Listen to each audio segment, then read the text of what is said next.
If you get an idea and then you find yourself researching on how to perfectly execute that idea, you find yourself researching all of the steps involved, like how to do each step, what are all of the things that you would run into at each phase, how to do this part of it, how to do that part of it, and you spend months, days, weeks, even years sometimes trying to perfect your idea or get enough information before you actually take action, this episode is for you. So today we're going to be talking about perfectionism. Now, I'm no therapist, but I'm very introspective and I've connected some of the dots in my life as to why I have struggled with perfectionism for so long.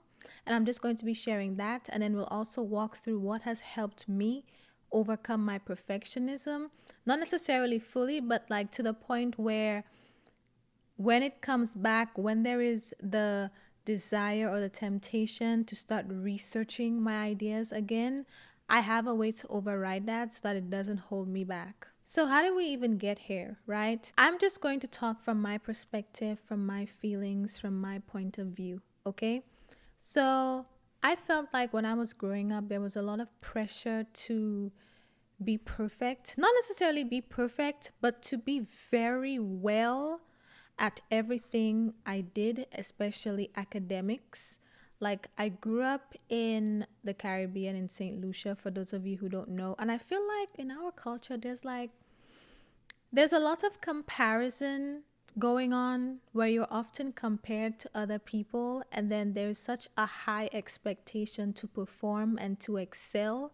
And I feel like these two things, all of the pressure to succeed, the pressure to do well, the pressure to get high grades all the time, the pressure to just, be some type of golden child, made me get to the point where I was so afraid of doing things if I felt like I couldn't do it really well, because it's like I was anticipating criticism or anticipating negativity of me messing up. So that would almost paralyze me and cause me to be stagnant or just not take action because I wanted to avoid that. Right? So that manifested in my adulthood to where now, or like in recent years, I would get an idea to do something or to start something, and then I would spend months researching it, right? Either days, weeks, or months researching an idea, like looking up every single component of that idea, how to start, how to grow it, how to scale the thing, how to make money from that thing. Or I start something, if it's like a random hobby or whatever, and it's like I'm thinking of how to be the best at whatever I'm doing. So all of that unnecessary pressure I put on myself made me a perfectionist. It made me struggle with perfectionism. And I do want to give this disclaimer too. I feel like because there was always a high standard placed on me, I eventually developed very high standards for myself. And yes, that contributed to the perfectionist tendencies.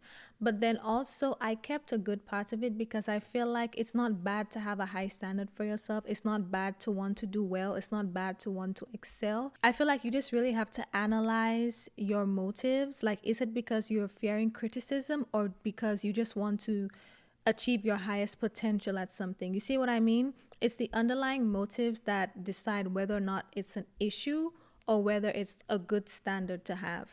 But I have high standards for myself just out of wanting to give my best in what I do. So I want to give this disclaimer because I don't want y'all to think that it's a bad thing to have high standards or to want to do well. It's just what motivates you, right? So with that in mind, with these high standards for myself, yes, sometimes I feel like, okay, I want to have some knowledge, some information when I'm getting started at something and I want to do really well at it. The issue is when the fear of being judged or being criticized or looking stupid now makes you stagnant and you procrastinate in the form of research by spending all of this time looking up stuff, researching how to start, researching different people who do that thing, researching this, researching that, doing all of this stuff to try to get motivated, all of this information you have gathering, storing in your notes in Google Docs, writing down, etc., but you're never actually implementing any of it. You're not taking action. That's where the problem lies, right? In the inaction. Because all of that research and all of that preparation literally makes you feel like you are doing something. Like, literally, I would feel like I was accomplishing something or I was creating momentum by researching, by having all of this information, by getting ready. So, the first thing I've learned is that you cannot perfect what doesn't exist. You cannot perfect what doesn't exist. Before I started this podcast, I procrastinated in the form of research, due to those perfectionist tendencies for months. For months. Planning stuff like my logo, the logo I don't even use anymore. Planning stuff like my logo, my brand design, my images, putting off the cover art, putting off the content. The content has to be perfect. The content has to do this. I need to have a script. I need to do this. I need to do that. Then I need to figure out how to grow a podcast, what platforms to put it on, how to make a YouTube channel. Mind you, my YouTube is fairly new compared to how long I've been making audio episodes. But before I even released my first episode, before I even had a name for the podcast, I was already looking up how to grow on YouTube. You see how that makes no sense? I didn't even start YouTube until probably a year into podcasting. So why am I wasting time in the beginning looking up how to grow a YouTube channel? I don't have a YouTube channel. One thing you have to realize is if you're trying something, looking up information or doing your research just to be informed is not a bad thing. But if you know that step that you are looking up is not something that you could do immediately, it's something that's like months or years down the line, just relax. Okay, just relax.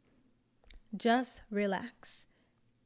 Ultimately, if you have like a big vision for that thing, like you can see a vision for yourself doing that thing down the line and you have a plan for where you want it to go, and you are just doing some like mini prep work or whatever to try to like finalize things per se, even though we make plans and God laughs, but sometimes you need a little bit of direction, right?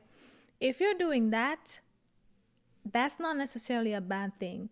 But so for example, if you know your immediate goal right now is to maybe start a meal prepping service or something like that, right? You want to start a meal prepping service and you're going to be doing it out of your kitchen, right? It's in the beginning stages. You don't have all the fancy equipment, whatever.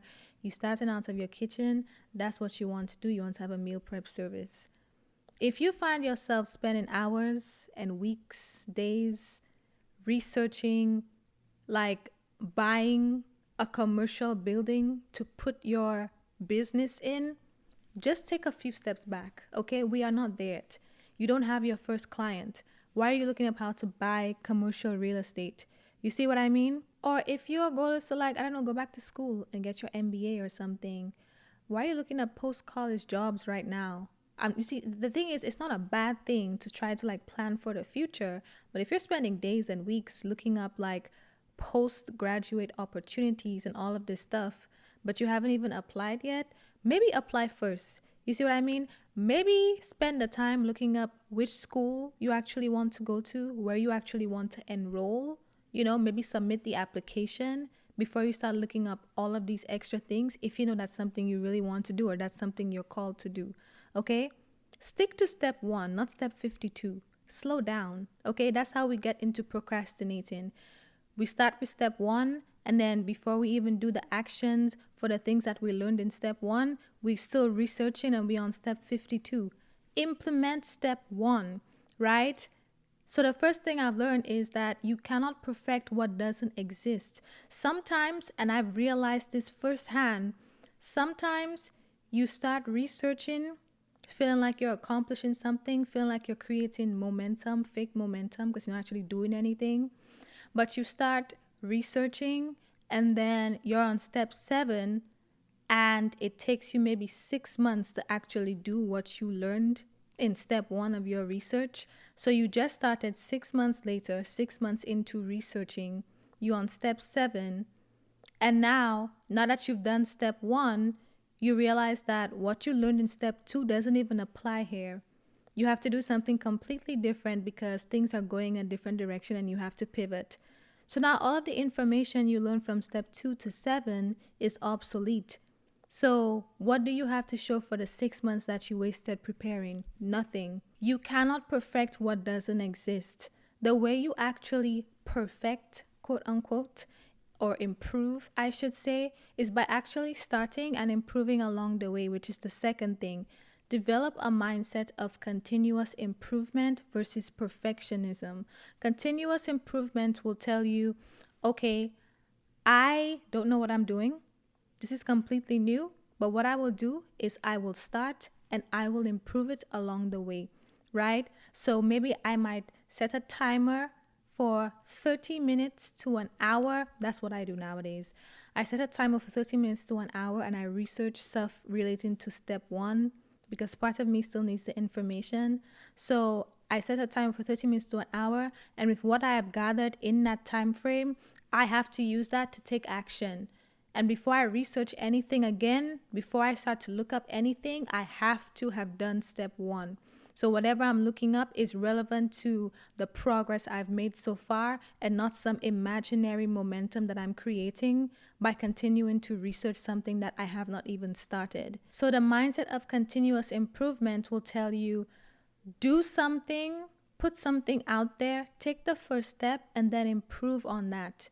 Improve with every rep, right? If it's content, improve something with every post.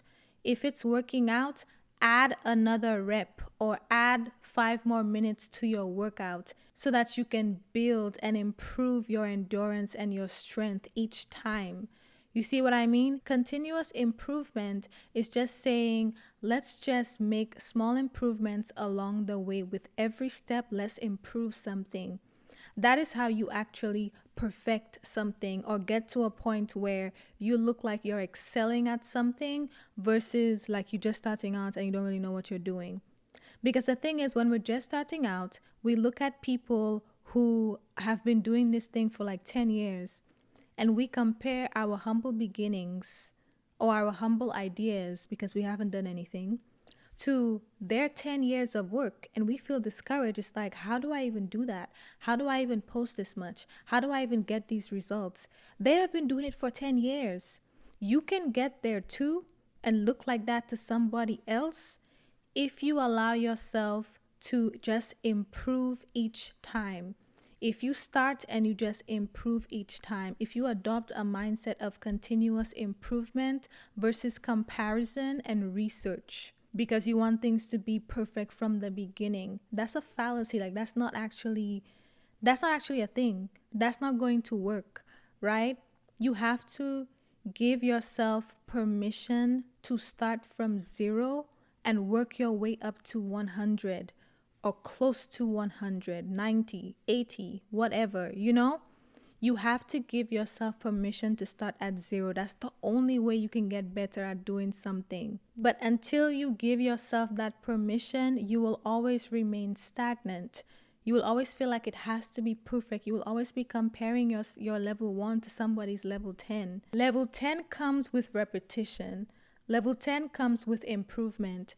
It doesn't come with a year or 10 years of research and then all of a sudden you have all this information. You can just start perfectly. No. Sometimes there are different things that you can do to gain an advantage, like investing in a course, investing in your education, or getting a mentor, getting accountability partners, getting in a room full of people doing the same thing so you have the accountability and you have the environment, right? Some of these things can give you a leg up, but ultimately, what really makes things work is when you actually start and you improve along the way. That's the only way you can actually make progress. You don't make progress by doing all of this research. You are not getting anywhere. You just have a phone full of notes or a Google Doc full of docs of just notes of things that you have not done. Okay, it's not progress. Do not deceive yourself into thinking that me researching means that I'm making progress. Progress comes with action. Progress comes with implementation. Okay, that is what you need to learn, how to measure your progress in terms of action and implementation, not research, not ideas. How many of these things have you actually done? That is how you create progress and momentum. Do not deceive yourself into thinking research is doing that for you. because it's not. And this is such a full circle moment for me because I think my very first podcast episode for 3 years ago, over 3 years ago, was on perfectionism. And that episode was actually from the perspective of me being like fed up with myself because I was putting it off for so long, trying to perfect everything before I started. And I just threw an episode out there. And now I can tell you, over 160 something episodes later, I have gotten better over time. There have been a lot of things that I got wrong, per se. There have been a lot of things that were not the best, but I have learned to optimize it along the way. I have learned to create YouTube videos along the way. I've learned to edit them along the way.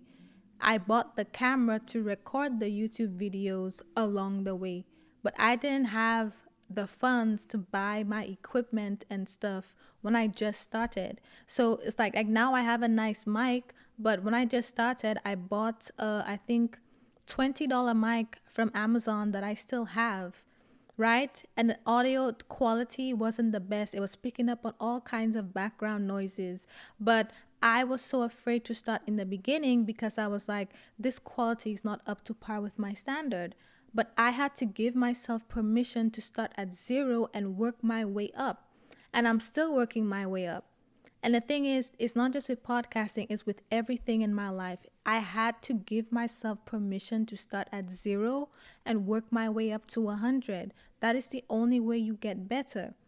Sometimes it's being afraid of failing in front of people, being afraid of criticism because you don't know what you're doing, you're just starting out. Sometimes it's, like you just feel so new to the thing. You don't want to embarrass yourself depending on the thing. It's like all of these thoughts we have in our head, but if it's something you really want to do, I have learned that I can spend all of the time researching, or I can start and spend all of that time improving. So that's what I want you to think about. That's what I want you to ask yourself. A year is going to go by whether you start taking action or not. Do you want a year to go by of you researching, or do you want a year to go by of you starting and improving along the way? How much better will you be a year from now at whatever it is you want to do if you actually just started with what you knew and didn't know today, but you committed to improving with every rep versus researching for 6 months and then feeling comfortable to start, and then you realize of the research you've done, half of it you cannot use because it's irrelevant or it's outdated. And now 6 months went by that you have nothing to show for. So it's like you could have had 6 months of progress. Regardless of where you have been with your perfectionist journey at this point in time, regardless of how much time you have spent researching at this point in time, I am inviting you to give yourself permission to start from zero and just put something out there with what you know right now. Do not research another single thing. Do not research another thing again. Do not research another piece of information. Do not research another guide. Do not look for any more information. With what you know now or with what you don't know now, just put something out. You'll realize that most of the fear is just putting that first piece of work out or making that first attempt, going there the first time, your first rep. That's the hardest one. Every other one gets easy after that, literally. But you won't know that if you just keep yourself in this cycle of procrastination or this cycle of research in the form of procrastination. So the first 3 things that have helped me with overcoming my perfectionist tendencies is understanding that you cannot perfect what doesn't exist, developing a mindset or a habit of continuous improvement, and the third is give yourself permission to start from zero and work your way up to 100. Now, here's 2 things that perfectionism robs you of that you don't realize while you're in this research loop, right? The first thing that I just alluded to is perfectionist tendencies, that researching, trying to get things right before you even do anything. The first thing it robs you of is the feedback of actually improving and getting closer to making it quote unquote perfect or really good, like the best version of that thing that it can be. It robs you of the feedback because you just have research. You haven't put anything out there. You don't know what works. You don't know what doesn't work. You just have an idea of what has worked for other people because you're taking advice from other people on what to do, but you haven't actually tried it to see if it will work for you, right? So you're collecting all of this data that could potentially be obsolete, and you're robbing yourself of the feedback that you need to actually do the thing you want to do really well. So if it's like working out, for example, you're creating all of these workout plans, looking at people on social media, on TikTok, all of the workouts they're doing, you're taking notes and making a whole folder in your notes or Google Docs or whatever so you can use when you go to the gym, but you haven't gone to the gym. And then maybe 6 months from now, you get the courage to go to the gym and you look at your little notes and you try those exercises and you're like, that I don't like this or I don't like that. I cannot do this properly. I might need help with this, getting my form right. So the very first day in the session that you took 6 months to work your way up to just going to the gym and doing the thing, you realize all of that research makes no sense because you cannot even get the form right. Or you do it and you think you're doing it well, but then you wake up with back pain the next day because your form was off. And 6 months from now, you realize that, maybe I need a personal trainer because me doing this by myself is not working.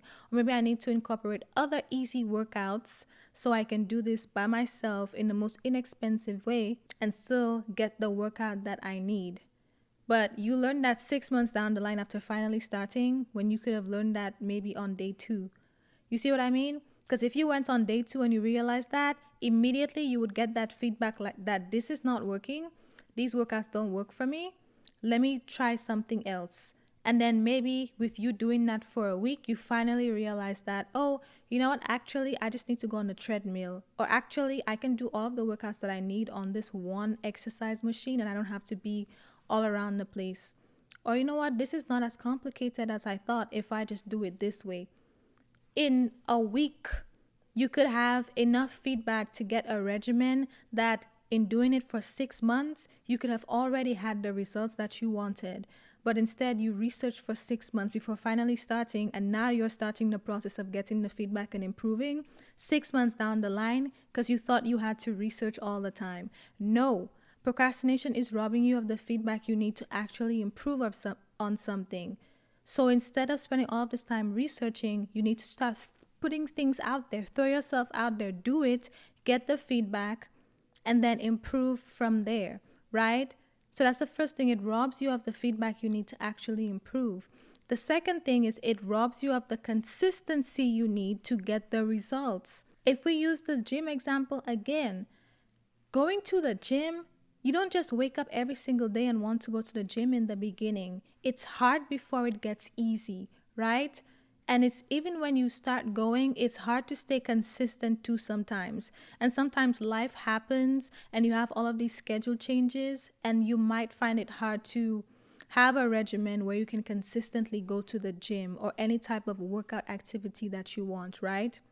But in you procrastinating, researching gyms, researching workouts, researching meal plans when you haven't even bought your first fitness set yet, you haven't even gone to the gym yet, you spending say 6 months procrastinating on that. That's 6 months of consistency you could have had that would create and solidify a new habit of going to the gym, of saying that every Tuesday and Thursday at 6:30 I go to the gym. You could have had 6 months of creating that habit to where now it's automatic, but now 6 months down the line you are just starting off and you're realizing how hard it is to be consistent, on top of the fact that all of the research, all of the workouts that you research is not working for you, and now you feel discouraged because in 6 months of all of that preparation you really have nothing to show.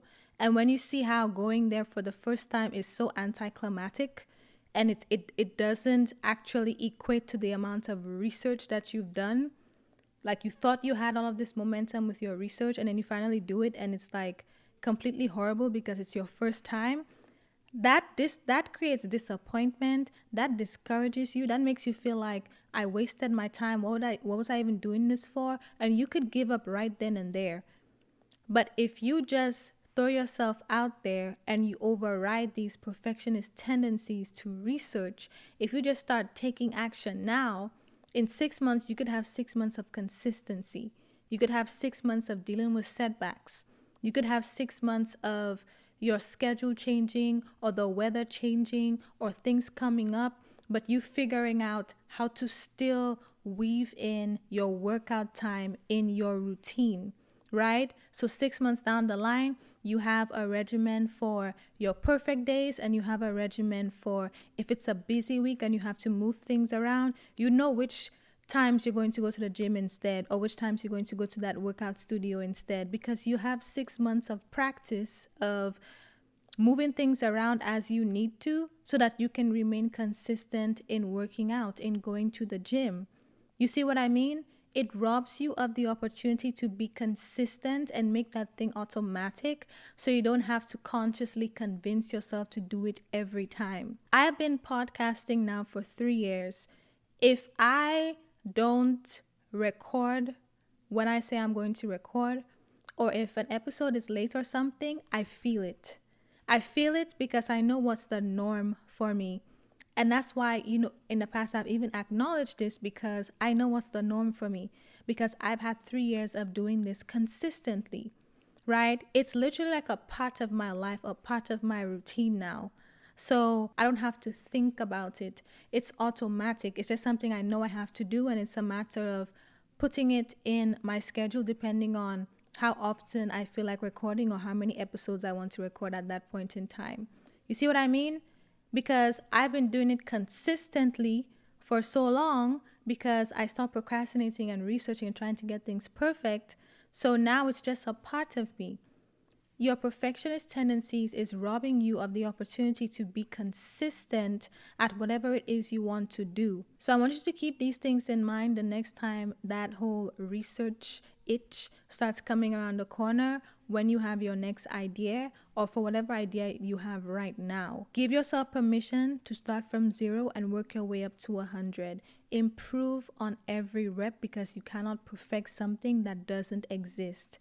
And keep in mind that the longer you put it off, the more you will be robbed of the feedback you need to improve and the opportunity to create a consistent schedule so that you can just make that thing a part of your lifestyle, a part of your habits without consciously thinking about doing it every single time. And this is ongoing. This is not you do this for one thing and then boom, perfectionism solved. No, you have to keep that in mind every time and reapply these tips. Keep them in mind and reapply them with every idea, with every time you think about procrastinating or researching something before you start it. Set a 30-minute to an hour timer for researching the very first step, and then take action with what you have, and then keep these steps in mind. Okay? So that's what I've been doing for a few years now, and it's been really helping me. So I really hope this helped you. I really hope that you start taking action. Leave a comment below with the very first thing that you know you need to do right now to just throw yourself out there. Leave a comment with whatever it is that you know you need to do and give yourself a deadline to do it. Okay? But I hope this helped you, and that is all I have to say today, and I will talk to you next Sunday.